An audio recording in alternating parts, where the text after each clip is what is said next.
इसमें लिखो above graph is of exothermic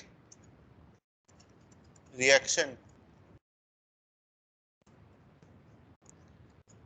is of exothermic reaction as energy is released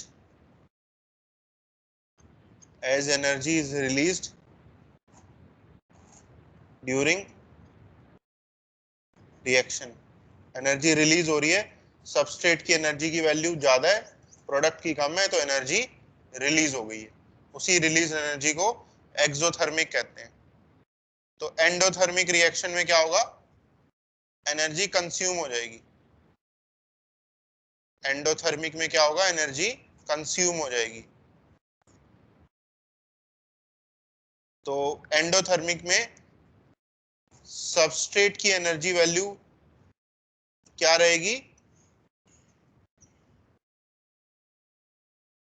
substrate energy is lower than product. Substrate की energy product की energy से कम होनी चाहिए। ठीक है, तो उसके लिए अगर आपको ग्राफ एग्जाम में अगर आ जाता है तो कुछ इस तरह से आप देखना, इस तरह का ग्राफ आएगा। ठीक है, यहाँ पर ये सबस्ट्रेट है और ये प्रोडक्ट है, ऊपर ट्रांजिशन स्टेट रहेगा। जो प्रोडक्ट की एनर्जी की वैल्यू है वो क्या है, वो ज्यादा है सबस्ट्रेट के कंपैरिजन में, तो ये रिएक्शन हो जाएगा देन एंडोथर्मिक। अच्छा, एंडोथर्मिक को एंडोगोनिक भी कहते हैं। Endothermic is also called as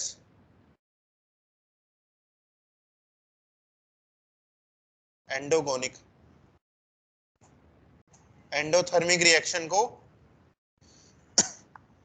एंडोगोनिक reaction भी कहा जाता है।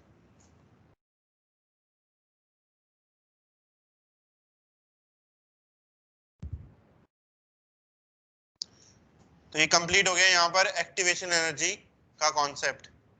तो एनसीईआरटी में ये ग्राफ जो दिया हुआ है वो ऊपर वाला ग्राफ दिया है जो मैंने बनाया था। ठीक है, एंडोथर्मिक वाला ग्राफ भी मैंने यहाँ पर आपको समझा दिया।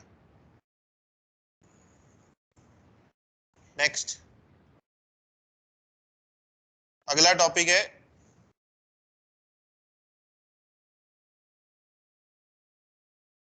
थियरीज ऑफ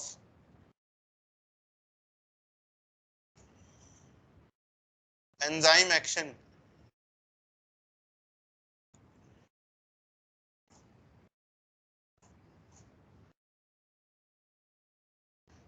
एंजाइम एक्शन की theories,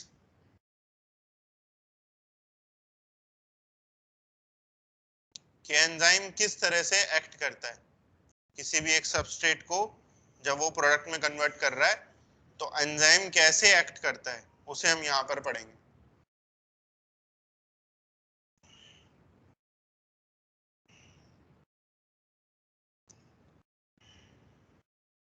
how enzymes act on product, sorry act on substrate.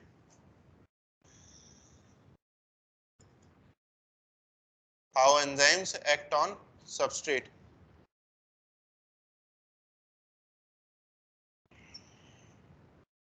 इसमें दो थियरीज हैं जो हम यहाँ पर पढ़ेंगे।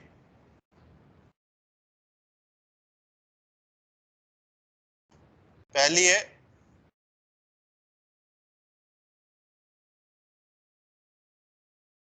लॉक एंड की हाइपोथेसिस।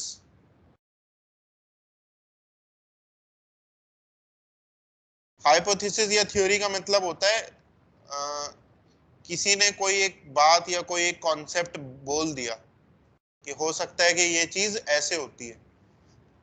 हाइपोथेसिस या थ्योरी का मतलब होता है किसी ने कोई एक चीज बोल दी कि ये ऐसे होती है। ठीक है, अब उसका प्रूफ देना, अगर किसी चीज का प्रूफ मिल जाता है कि इस थ्योरी का किसी ने दी और उसका एक प्रूफ भी मिल गया, एक्सपेरिमेंटल प्रूफ, तो उस थ्योरी को फिर क्या कर लिया जाता है, मान लिया जाता है कि हाँ ये सच है। थ्योरी एक कहानी होती है, उस कहानी का अगर हमें कोई प्रूफ मिल जाता है तो उसे सच मान लिया जाता है। जैसे अगर किसी ने कहा कि जो अर्थ है वो गोल है, राउंड है अर्थ, तो वो एक थ्योरी होगी। किसी दूसरे पर्सन ने कहा कि अर्थ फ्लैट है, तो वो भी एक थ्योरी है। ठीक है, किसी ने कुछ कह दिया, किसी ने कुछ कह दिया, अब सही कौन सा है वो कैसे प्रूफ होगा? अगर उसका कोई प्रूफ हमें मिल जाए, अर्थ की इमेज मिल जाए, तो सैटेलाइट से अर्थ की इमेज हमें मिल गई, तो उससे प्रूव हो गया कि अर्थ तो राउंड शेप की होती है, फ्लैट तो होती ही नहीं। ठीक है, तो वो जो सेकंड थ्योरी थी कि अर्थ फ्लैट है वो रॉन्ग हो जाएगा। इस तरह से अलग अलग थ्योरीज होती हैं जो साइंस के डिफरेंट कॉन्सेप्ट्स को एक्सप्लेन करने के लिए होती हैं, और उनमें से कुछ सही होती हैं, कुछ गलत होती हैं। तो यहाँ मैं वो थ्योरीज पढ़ा रहा हूँ जो एंजाइम एक्शन को बताती हैं। दोनों ही थ्योरीज करेक्ट हैं अलग अलग एंजाइम्स के लिए। कुछ एंजाइम्स किसी मैनर से वर्क करते हैं, किसी दूसरे मैनर से वर्क करते हैं। ठीक है, तो पहली थ्योरी है लॉक एंड की। ये दी थी गिवन बाय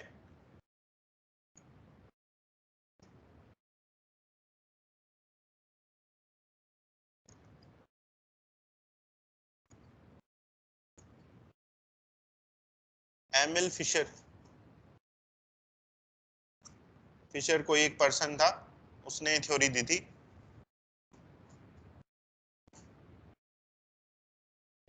तो इसको मैं डायग्राम के थ्रू एक्सप्लेन कर देता हूँ।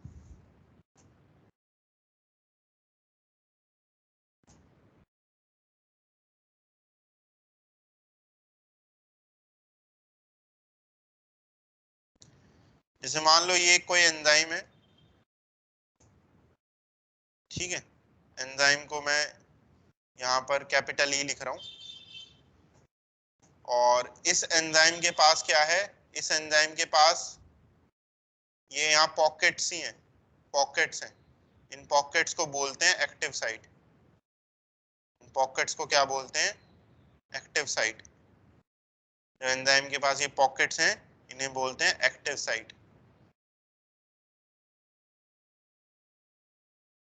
इस पॉकेट से क्या अटैच करेगा?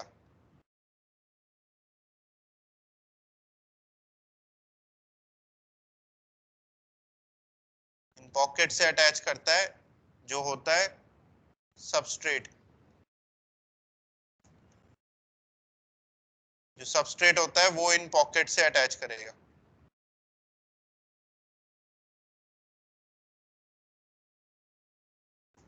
सबस्ट्रेट को मैं कैपिटल एस लिख रहा हूं। ठीक है, तो अगर सबस्ट्रेट अपनी एंजाइम की एक्टिव साइट पे अटैच कर गया,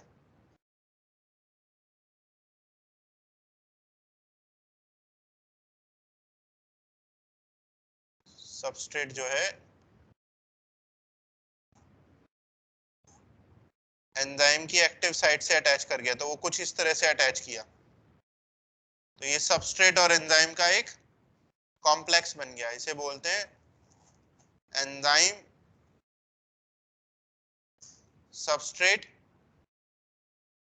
कॉम्प्लेक्स। शॉर्ट में ईएस कॉम्प्लेक्स लिखते हैं, एंजाइम सबस्ट्रेट कॉम्प्लेक्स। तो एक्टिव साइट पे क्या बाइंड करता है? एंजाइम की एक्टिव साइट पे सबस्ट्रेट बाइंड करता है। एंजाइम एक प्रोटीन होता है, उस प्रोटीन में ऐसी शेप्स बनी होती हैं पॉकेट लाइक, जिन्हें एक्टिव साइट कह रहे हैं। उस पॉकेट लाइक एक्टिव साइट के अटैच कर जाएगा सबस्ट्रेट मॉलिक्यूल, और जैसे ही सबस्ट्रेट से एंजाइम बाइंड करता है, एंजाइम सबस्ट्रेट कॉम्प्लेक्स बन जाता है। फिर नेक्स्ट स्टेप में क्या होगा? ये जो एक्टिव साइट है,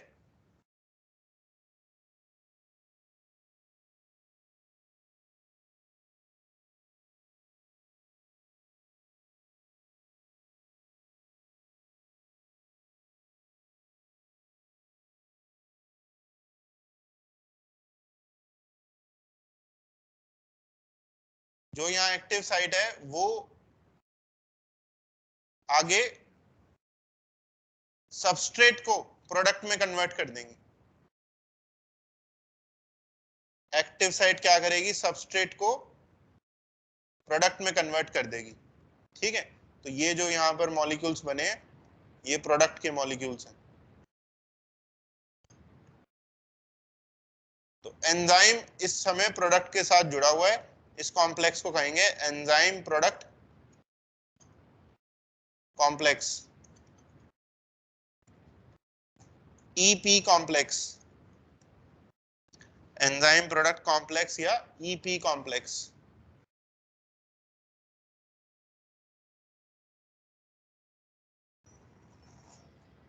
नेक्स्ट, फिर एट द एंड क्या होगा, क्योंकि प्रोडक्ट की शेप एक्टिव साइट की शेप से अलग है, प्रोडक्ट की जो शेप है वो एक्टिव साइट की शेप से अलग है, तो प्रोडक्ट यहां से अलग हो जाएंगे। जो प्रोडक्ट थे वो यहां से अलग हो गए, और जो एंजाइम था वो अगेन फ्री हो गया, एंजाइम अगेन फ्री हो गया, और जो प्रोडक्ट था वो फाइनली बन गया और अलग हो गया एंजाइम से। तो ये एक रिएक्शन है, जो एंजाइम कैटालाइज रिएक्शन है वो इस तरह से अक्कर करते हैं।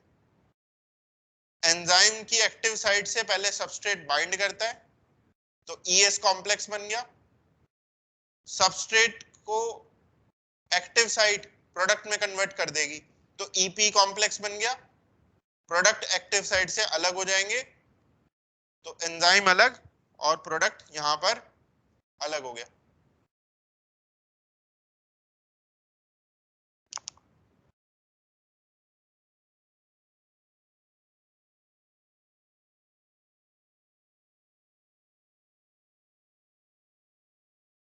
जरा यहाँ पे नोटिस करो, क्या एंजाइम की फॉर्म अनचेंज्ड है? At the end of reaction क्या एंजाइम की फॉर्म अनचेंज्ड है?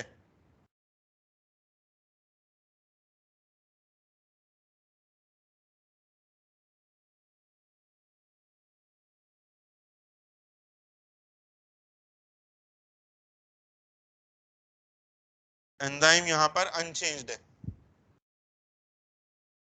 ठीक है, नेक्स्ट, क्या एंजाइम सबस्ट्रेट के स्पेसिफिक एक्ट कर रहा है? क्या एंजाइम सबस्ट्रेट के स्पेसिफिक है? शेप्स देखो ना उनकी, इस सबस्ट्रेट के साथ तो केवल ये ही एंजाइम एक्ट कर सकता है, एंजाइम यहाँ सबस्ट्रेट स्पेसिफिक है, इस सबस्ट्रेट के साथ केवल यही एंजाइम का एक्टिव साइट एक्ट कर सकता है, क्योंकि एक्टिव साइट की शेप केवल इसी एंजाइम के पास ऐसी है जो इस सबस्ट्रेट से अटैच करेगी, किसी दूसरे एंजाइम के पास होती ही नहीं। ये ताले और चाबी की तरह होते हैं, लॉक एंड की। जैसे जो लॉक होता है,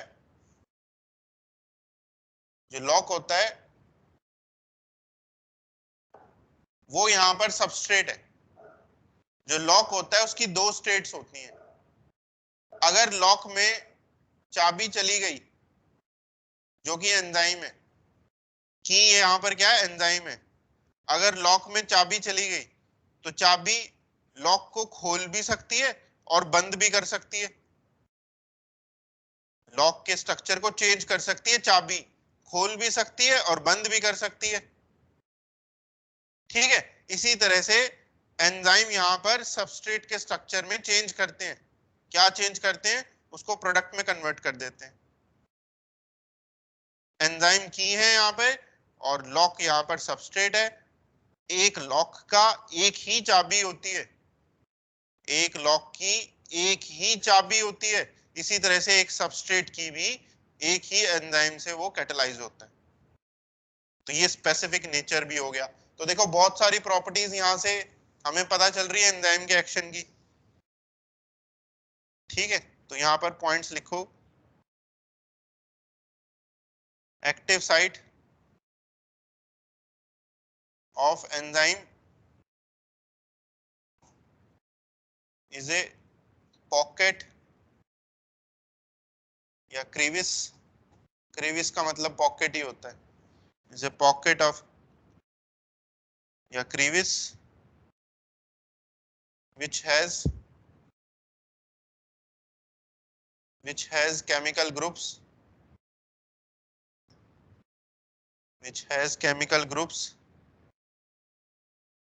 such as hydroxyl group OH, sulfur group SH, carboxyl group CO minus, और भी ग्रुप्स हो सकते हैं जैसे अमोनियम ग्रुप भी हो सकता है, ठीक है, etcetera.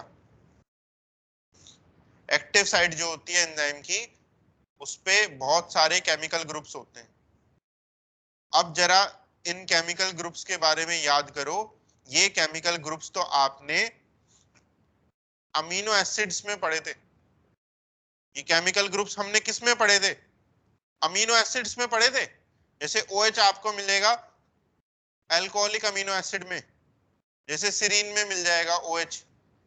Sulphur containing amino acid में SH मिलेगा, जैसे सिस्टीन में मिलेगा।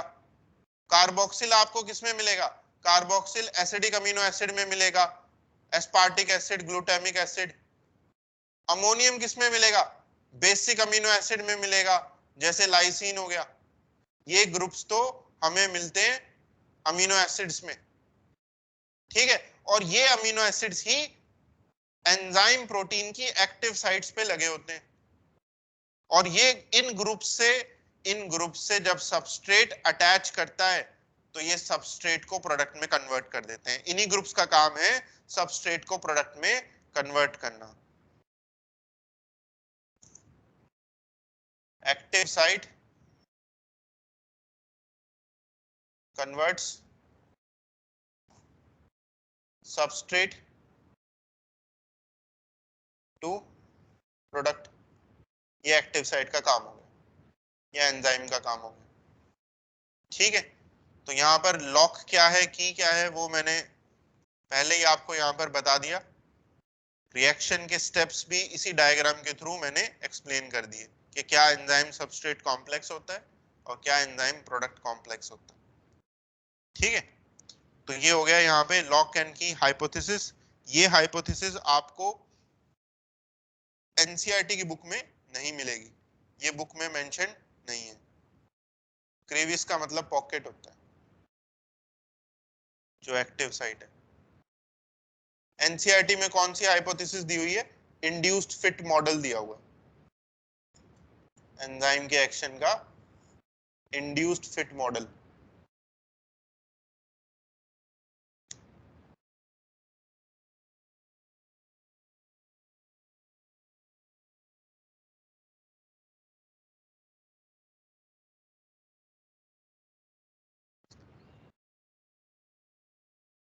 इंड्यूस्ड फिट मॉडल पे भी कुछ एंजाइम्स जो हैं वो बेस्ड होते हैं, वो कैसे काम करते हैं उसे हम समझते हैं।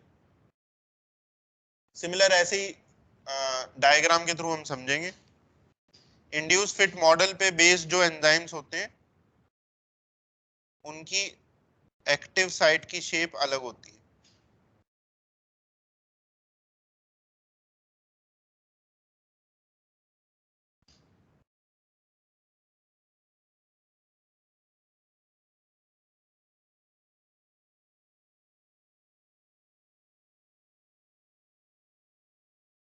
इनकी एक्टिव साइट में दो ग्रुप्स होते हैं। एक तो हो गए कैटालाइटिक ग्रुप, जो मैं पिंक कलर से शो करें, और एक दूसरे ग्रुप होते हैं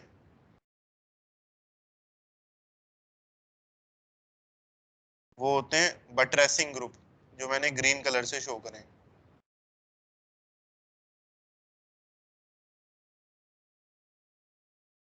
ये यहां पर हो गया एंजाइम, ठीक है। ये एक एंजाइम है जो इंड्यूस फिट मॉडल पे बेस्ड है। इसकी एक्टिव साइट पर दो ग्रुप्स होते हैं। Active site of enzyme has two groups, दो ग्रुप्स होते हैं। दो में से कौन कौन से ग्रुप हैं? पहला ग्रुप है यहाँ पर बटरेसिंग ग्रुप।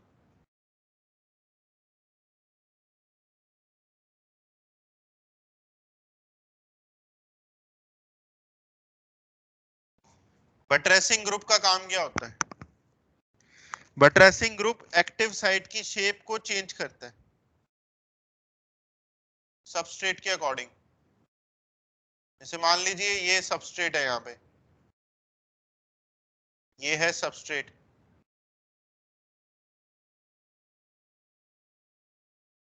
ठीक है, और ये सबस्ट्रेट आकर एक्टिव साइट पे अटैच करता है। सबस्ट्रेट आकर एक्टिव साइट पे अटैच करता है। ये सबस्ट्रेट आकर अटैच कर गया एक्टिव साइट पर, ठीक है। और ये कौन से ग्रुप से इंटरेक्ट कर रहा है? ये इंटरेक्ट कर रहा है यहाँ पर बटरेसिंग ग्रुप से। जो बटरेसिंग ग्रुप्स थे उनसे ये इंटरेक्ट कर रहा है, जो सबस्ट्रेट है। ये क्या करेगा? बटरेसिंग ग्रुप्स को एक्टिवेट कर देगा। सबस्ट्रेट क्या करेगा? यहाँ पर बटरेसिंग ग्रुप्स को एक्टिवेट कर देगा। Substrate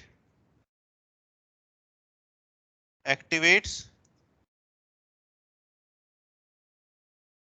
बटरेसिंग group, substrate activates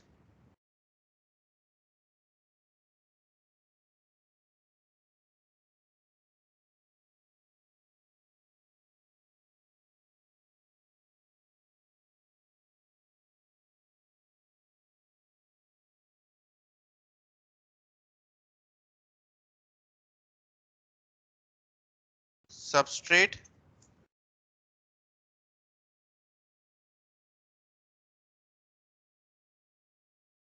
substrate activates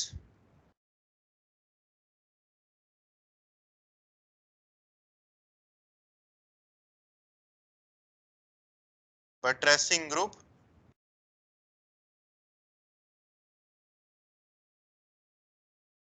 which which induce which induces change in shape of active site, shape of active site, so that substrate substrate tightly fits in it, substrate tightly fits in it। तो यहां पर क्या change हो रहा है?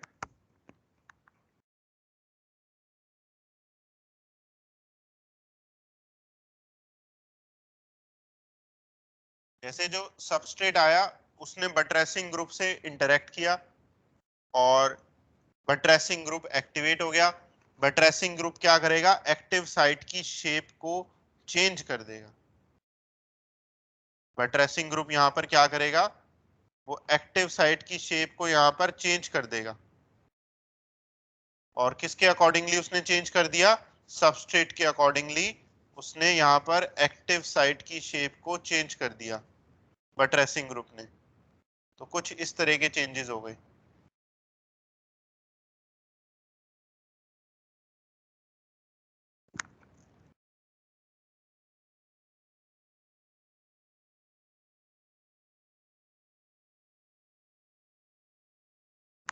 ठीक है, तो एंजाइम की जो एक्टिव साइट थी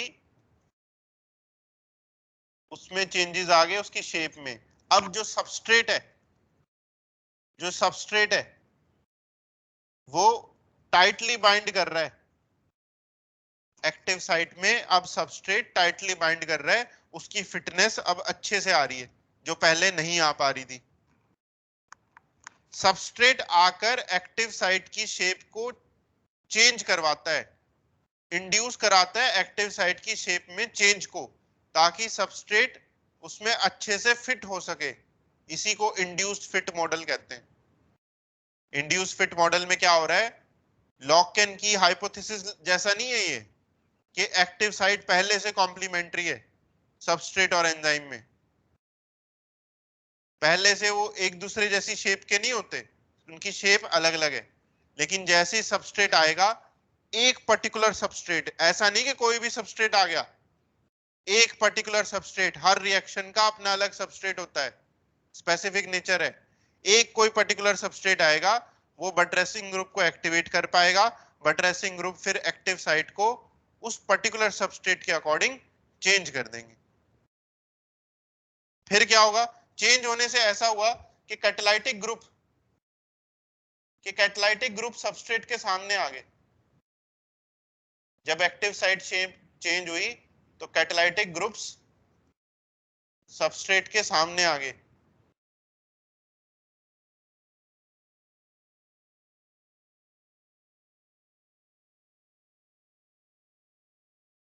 तो जिससे क्या हुआ, सबस्ट्रेट को वो प्रोडक्ट में कन्वर्ट कर देंगे। It catalyses conversion of substrate to product, substrate to product. Catalytic group आगे इस सबस्ट्रेट को प्रोडक्ट में कन्वर्ट कर देगा। ठीक है, तो यहां पर ये जो कॉम्प्लेक्स बना है, ये कॉम्प्लेक्स है ES कॉम्प्लेक्स। पहले एंजाइम और सबस्ट्रेट अलग थे, फिर एंजाइम और सबस्ट्रेट आपस में जुड़ गए तो ES कॉम्प्लेक्स बन गया।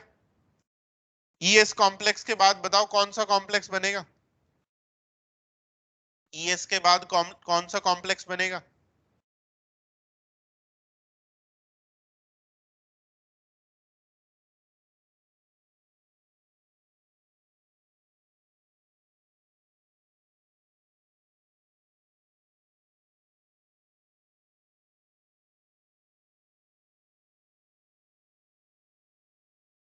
EP कॉम्प्लेक्स बनेगा।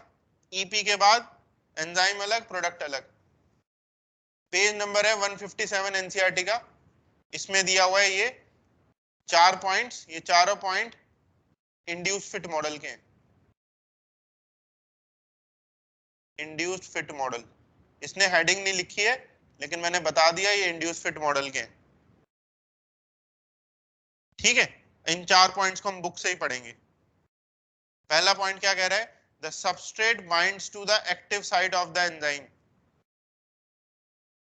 सबस्ट्रेट एक्टिव साइट से बाइंड किया, फिर क्या होगा, fitting into the active site. अब वो फिट करने की कोशिश कर रहा है लेकिन पूरा फिट नहीं हो पा रहा है। सबस्ट्रेट एक्टिव साइट से बाइंड किया है और फिट करने की वो कोशिश कर रहा है लेकिन पूरा फिट नहीं हो पा रहा है। The binding of the substrate, the binding of the substrate induces the enzyme to alter its shape। जैसे ही सबस्ट्रेट बाइंड किया, उसने इंड्यूस कर दिया एंजाइम को कि वो अपनी शेप चेंज करे, जिससे क्या हुआ, fitting more tightly around the substrate. तो बताओ कौन से ग्रुप ने शेप को चेंज किया? एक्टिव साइट या उस एंजाइम की एक्टिव साइट को कौन से ग्रुप ने शेप चेंज करी एक्टिव साइट की, जिससे सबस्ट्रेट मोर टाइटली बाइंड हो जाए?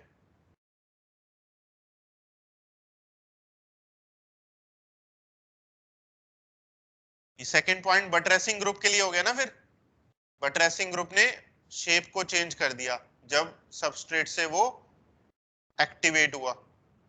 ठीक है, अब आ जाओ तीसरे पॉइंट पे, active site of the enzyme, active site of the enzyme now in close proximity of the substrate.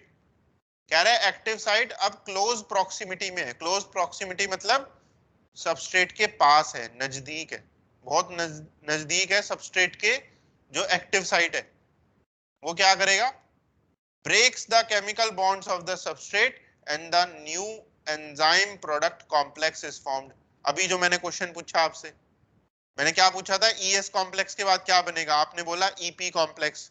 वही आ गया यहाँ पे पॉइंट कि जो कैटालाइटिक ग्रुप्स थे उन्होंने बॉन्ड्स को ब्रेक कर दिया सबस्ट्रेट के और EP कॉम्प्लेक्स बन जाएगा। एंजाइम प्रोडक्ट कॉम्प्लेक्स, आखिरी पॉइंट देख लो, the enzyme releases the products of the reaction.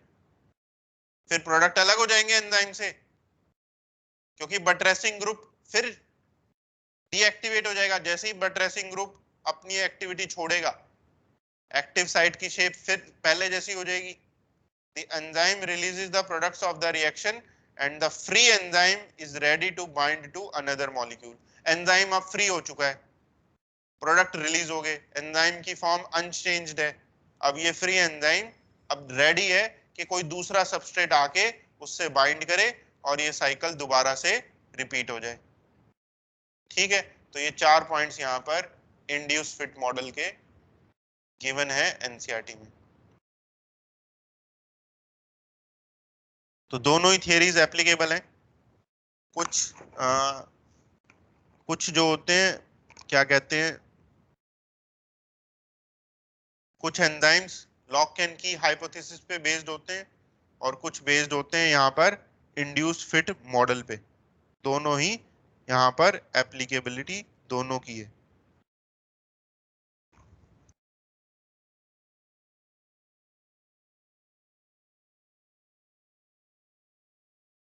ठीक है, next.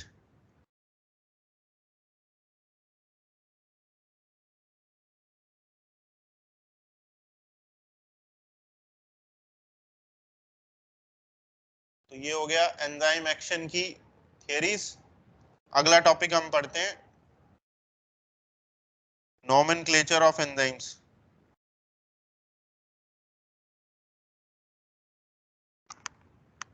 Nomenclature of enzymes.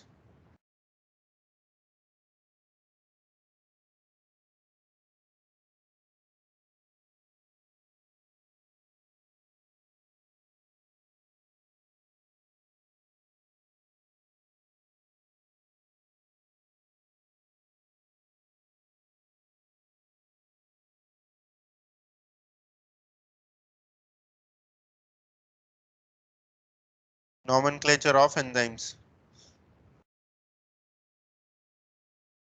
Nomenclature का मतलब है कि एंजाइम्स को नेम करने की प्रोसेस, एंजाइम्स को हम नाम कैसे देते हैं। ठीक है, तो naming of enzymes is done by International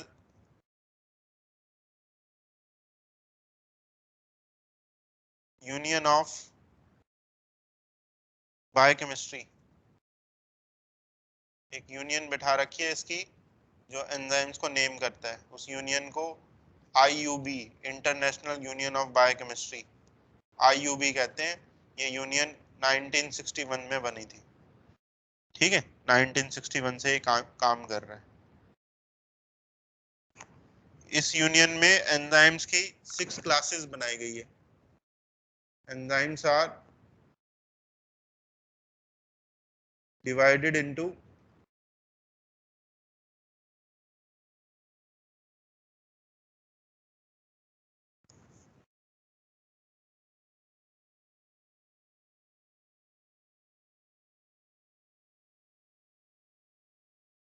six classes and 4 to 13 सब क्लासेस। एक क्लास के अंदर भी सब क्लासेस आ जाती हैं, और वो कितनी है, 4 से 13 है सब क्लासेस। ठीक है, तो हम यहाँ पर जो ये 6 क्लासेस हैं उनके बारे में अब हम पढ़ेंगे। सबसे पहला है यहाँ पर क्लास 1 एंजाइम्स। सबसे पहली क्लास जो है एंजाइम्स की वो है ऑक्सीडो रिडक्टेज। ऑक्सीडो रिडक्टेज, इस क्लास को डिहाइड्रोजिनेज भी कहते हैं। अच्छा, यहाँ पर ध्यान दो आप, एंजाइम्स के नेम के पीछे आपको ये एज वर्ड लिखा मिलेगा, ASC। अगर ये एज वर्ड लिखा हुआ है किसी भी नेम के पीछे तो वो एंजाइम को रेफर करता है।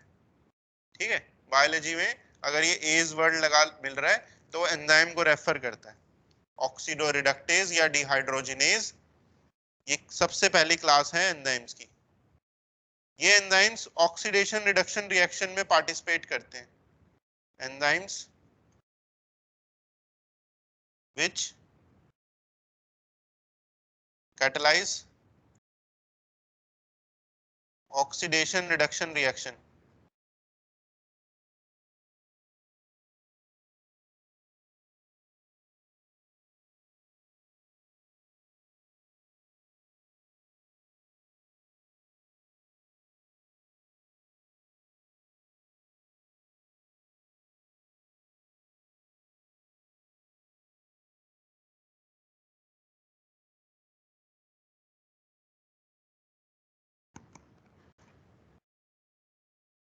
Oxidation reduction reaction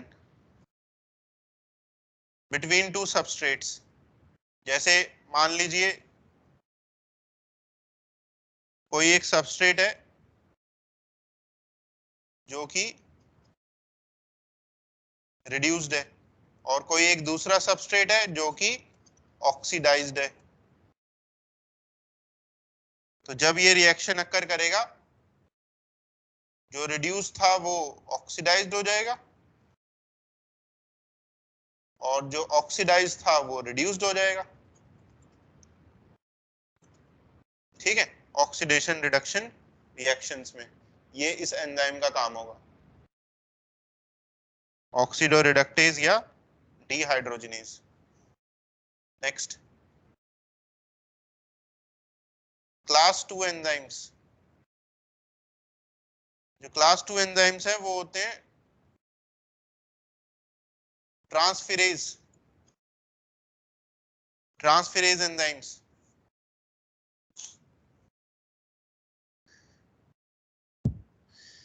catalyse transfer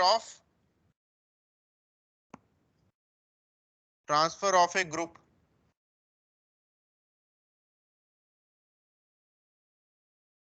other than hydrogen, other than hydrogen between two substrate। दो सबस्ट्रेट के बीच में ये ग्रुप्स का ट्रांसफर करते हैं। जैसे कि मान लीजिए एक सबस्ट्रेट है S और उससे एक ग्रुप जुड़ा हुआ है G, एक G ग्रुप जुड़ा हुआ है, और एक दूसरा सबस्ट्रेट है जिससे कोई ग्रुप नहीं जुड़ा। तो ये क्या करेंगे, एक सबस्ट्रेट से ग्रुप को दूसरे पे ट्रांसफर कर देंगे। ये ट्रांसफेरेज एंजाइम हो गए। ठीक है, तो ग्रुप यहां पर हाइड्रोजन नहीं होना चाहिए।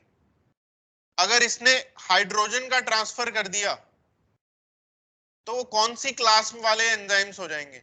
अगर यहां पर ये जो ग्रुप है जी, ये हाइड्रोजन है, तो वो कौन सी क्लास वाले एंजाइम्स हो जाएंगे।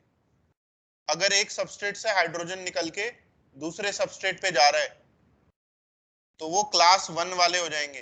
वो तो ऑक्सीडेशन रिडक्शन रिएक्शन हो जाएगा ना, इसलिए अदर देन हाइड्रोजन लिखा है।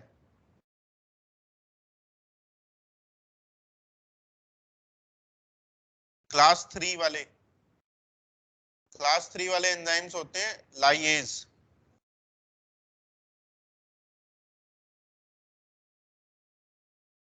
एंजाइम्स, एक सेकंड रुकना, लाइएज नहीं होते ये होते हैं हाइड्रोलेज। हाइड्रोलेज, हाइड्रोलेज लिखो, class 3 enzymes which cause hydrolysis, which cause hydrolysis of ester, ether, peptide,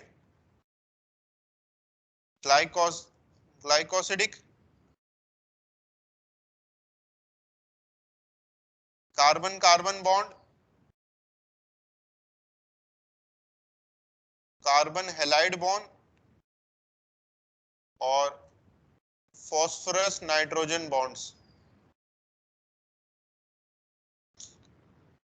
hydrolysis का मतलब क्या होता है? हाइड्रोलिसिस का मतलब होता है बॉन्ड ब्रेकडाउन, बॉन्ड को ब्रेक डाउन होना in presence of water, water की प्रेजेंस में। जैसे हमने इस चैप्टर में जितने भी बॉन्ड पढ़े हैं वो वाटर के रिमूवल से बनते हैं, जैसे एस्टर बॉन्ड या ग्लाइकोसिडिक बॉन्ड, ये वाटर के रिमूवल से बनते हैं। अगर हम वाटर ऐड कर दें, अगर हम वाटर ऐड कर दें तो ये बॉन्ड टूट जाएंगे।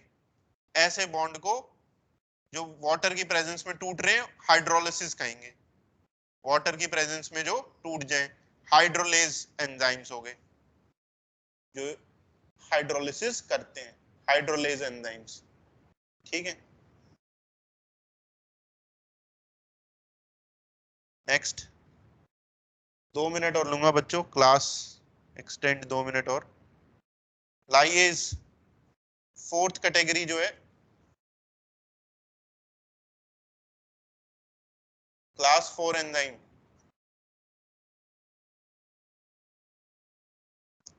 लाइएज,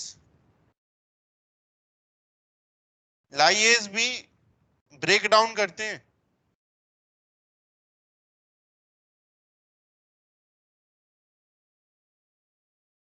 कॉज बॉन्ड ब्रेकडाउन, लेकिन ये वाटर की एब्सेंस में करते हैं, इन एब्सेंस ऑफ वाटर। वो प्रेजेंस में कर रहा था हाइड्रोलिसिस, ये एब्सेंस में करेगा। ठीक है, इनका एक्शन कैसा होता है? जैसे दो कार्बन पे कोई ग्रुप्स लगे हुए हैं, कार्बन पे एक्स और वाई कोई ग्रुप लगे हुए हैं, तो इसने उस कार्बन से उन ग्रुप्स को हटा दिया, कार्बन पे जो ग्रुप लगे थे उन ग्रुप्स को हटा दिया और एक्स और वाई को अलग कर दिया। ठीक है, तो यहां पर क्या हो रहा है, एक्स और वाई रिमूव हो रहे हैं, बॉन्ड्स की ब्रेकडाउन हो रही है जो कार्बन के साथ थे वाटर की एब्सेंस में। जनरली लाइएज के एक्शन पे क्या होता है, डबल बॉन्ड बन जाता है कार्बन के बीच में, डबल बॉन्ड फॉर्म्ड। ठीक है, लाइएज के एक्शन से क्या होता है, डबल बॉन्ड बन जाता है कार्बन के in between.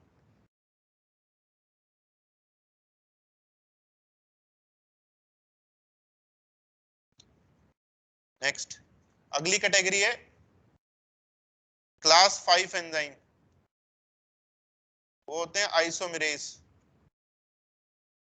Class 5।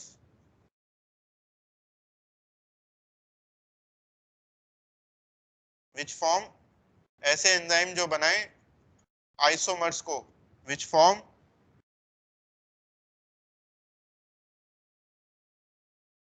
Optical, geometric और पोजिशनल आइसोमर्स, अलग अलग टाइप के आइसोमर्स को बनाएं। ये सारे टाइप्स आप केमिस्ट्री में पढ़ोगे, जो अलग अलग टाइप्स यहाँ मेंशन्ड है वो आप केमिस्ट्री में पढ़ोगे। ठीक है, अलग अलग टाइप के वो आइसोमर बनाए, एक सबस्ट्रेट से दूसरा जब फॉर्म हो रहा है प्रोडक्ट तो वो उसका आइसोमर है।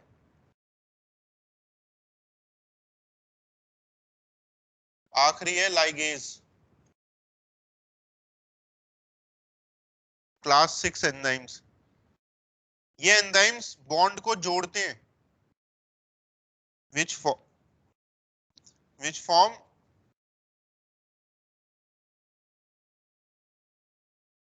बॉन्ड्स बाय ज्वाइनिंग ऑफ, ऐसे बॉन्ड्स बनाते हैं ये, कार्बन ऑक्सीजन के बीच में बॉन्ड, कार्बन सल्फर के बीच में बॉन्ड, कार्बन नाइट्रोजन के बीच में बॉन्ड, फास्फोरस ऑक्सीजन के बीच में बॉन्ड, एटसेट्रा। बहुत सारे ये अलग अलग बॉन्ड्स को फॉर्म करते हैं। ठीक है, तो देखो जिसमें एनाबोलिज्म रिएक्शंस होंगे, जिसमें एनाबॉलिक रिएक्शंस होंगे, कुछ बन रहा होगा बॉन्ड के जुड़ने से, तो वो लाइगेज की वजह से होगा। और मेरे को बता दो कौन से क्लास नंबर से कैटाबॉलिक रिएक्शंस होंगे, कैटाबॉलिक रिएक्शंस।